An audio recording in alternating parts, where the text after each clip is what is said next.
Hi guys! Hello guys! Kain tayo. Ito ang aking lunch. Pakita ko sa inyo. Meron akong matcha latte ginger. Ayan siya. 110 calorie pag ito na.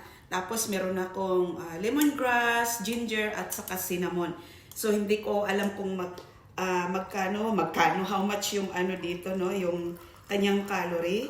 So palagay na lang natin na ang ininom ko ay nasa 150 calorie.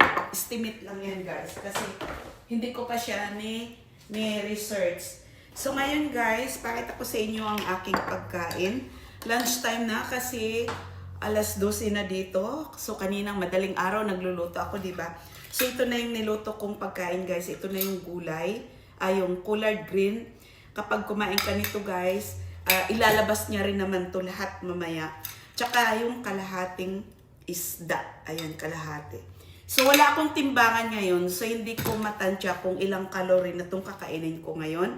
So, ipalagay ko na lang guys na nasa 800 calories ito. Estimated lang to guys ha. Kasi wala akong timbangan. Bibili pa ako ng timbangan, nasira yung aking timbangan. So, kunyari, 800 calorie at meron akong 150 calories. So, nasa 950 calorie na ang aking makain sa ngayon.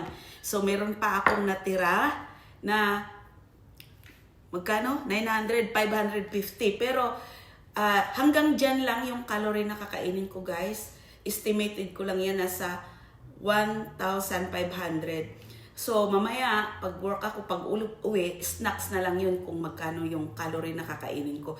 Hindi tataas doon, guys. Kailangan bababa. Lalagpas lang siya sa 1,000 calorie. Ano ba? 1,100 calorie, 1,300 calorie. Ganyan lang. Dapat nasa ganon, 1,400 calorie. Huwag mo nang itaas. So, kung noon kumakain tayo ng 3,000 calories, guys, tanggalin natin ng kalahati. So, ito, marami na siya. So, let's eat. Tingnan nyo po, guys. Hindi pa ako yan. Nagka-calorie deficit muna ako, guys. Kasi nga, pampatanggal lang yun ng tiyan, guys. Para mag-flat yung ating dito. So, yun lang. Bye! Thank you for watching.